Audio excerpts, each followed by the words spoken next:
Manny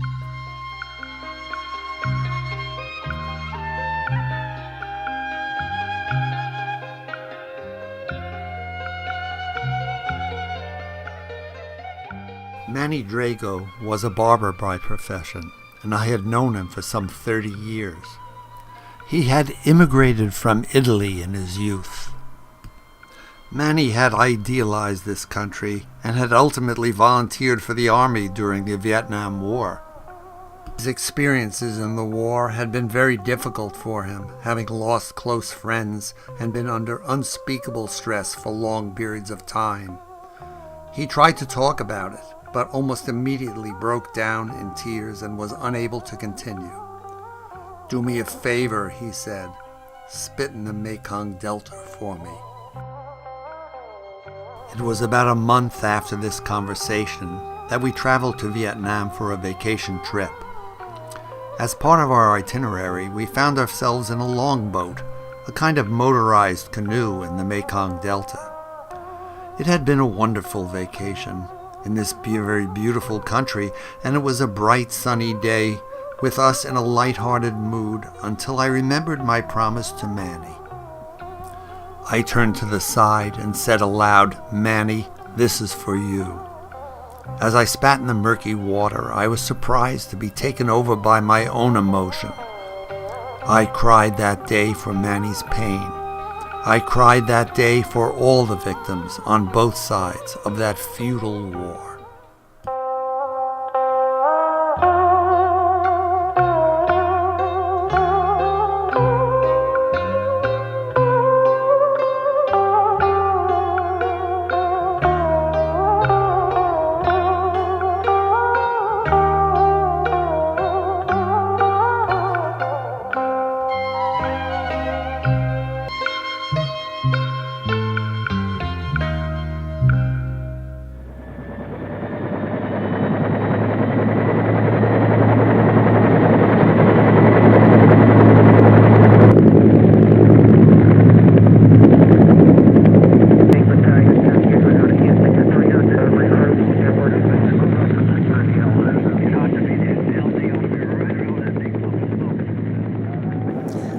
I was drafted in 1968 into the Army, and I went to Vietnam in July of 1969. It was all helicopters. If we had to walk 6 blocks, helicopters would come in. Get on the helicopter, boop, go over there. We hardly walked at all. It was mostly helicopters. Crazy, it was crazy. We came over to DLZ, the landing zone, and the pilots wouldn't land because they had to get up. They had the dog gunners kick us out about 4 feet in the air. They shot out. They threw us right out of the helicopters. So that was pretty goofy. I know I was standing there, and you know, when a helicopter comes in, you have to have somebody to guide them in, tell them which way the wind is blowing, everything. And it was just happened to be a dog handler with the dog. And I don't know what they picked him for. I was standing right there too. The helicopter came in and went this way, hit the guy, the rotors off with his head. And it was terrible. And the dog wouldn't let nobody go by his body. It was so protective of him. They had to fly a guy out from the rear to get the dog. They didn't want to kill the dog, so it was terrible, poor guy. What we were fighting was the North Vietnamese Army and VA, regular troops, regular uniforms, you know, rifles and so forth. But down south they were fighting the Viet Cong, who were the citizens. That's what, you know, you walk through the Ville, and these guys would be in there, you know, serving rice or whatever. At night they would kill you. I'm a retired naval officer. Spent 4 years active duty, 20 years reserve duty, retired as a captain, which meant I had no skills, so they made me an officer.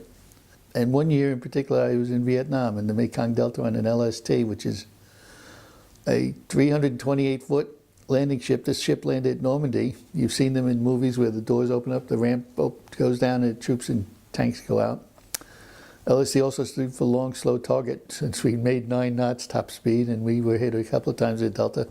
And we always had Vietnamese kids come up, you know, and sometimes the guys would throw them some money or something like that.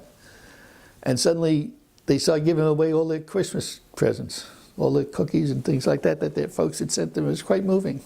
And then we just pulled off, like gave all this stuff away to the children, and we pulled out, went back to war. But I didn't want to be there. No one wanted to be there. I had a wife that was pregnant. I know I was going to see my son till he was about 4 or 5 months old. And but Christmas with 1968 was a memorable day. Well, I'm Dan Griffin, and yes, I was drafted September 11th. Not too hard of a date to forget. September 11th, 1967. We did concentrate on keeping each other alive because there was no real goals as we could see it. Hamburger Hill, you've heard of that. The 101st Airborne called this one hill outside of A. Shaw Valley Hamburger Hill because they were trying to go up the hill, and the enemy was just tearing them apart with machine guns, and they called it Hamburger Hill. And they eventually took that hill. My company, Charlie Company, 2nd and 12th, 1st Cavalry Division, were on that same hill the year before. That was 1969 when they nicknamed it Hamburger Hill. We were on that same hill in 1968. We also had to go up the hill, and we had casualties, and we took that hill. Somebody was up there the year before us. And probably somebody was on that same hill a year after the 101st Airborne. Nothing gained, everything lost. What was the point to that? It was all about money. That's all it was, money. The oldest member of Chapter 49 of Vietnam Veterans America was in World War II, Korea, and did 2 tours in Vietnam. He needed some parts, and he ordered some parts and were coming in on a ship. So he sent some men to go unload this part and get the parts. They came back empty-handed. What do you mean? Where's the parts? What's on the ship? Toilets. Toilets. There's no running water except for Saigon and Hanoi and a few other cities, but the rest of the country is dirt floors, no electricity, no plumbing. He said, let me see the manifest. And it turned out it was some congressman's son-in-law owned the company that made all these toilets. Now, the toilets were thrown overboard. And then the ship sailed away. The taxpayers are paying for this. It was all about money. That's all it was. Money. You couldn't really wait to get home. They forgot about me. I was in the field 2 days before I went home. The first sergeant says, I'm sorry, but we have nobody now. My last day there, he assigned me to spraying kerosene on the what do you call it? All the grass that's growing around the perimeters. So, and I was filled with, it was terrible. But I couldn't wait to get home. But from there, they warned us, go to the PX and buy civilian clothes, especially around here, around Fort Lewis. So don't wear your uniform. They just get into fights and they're harassing you. 2 days.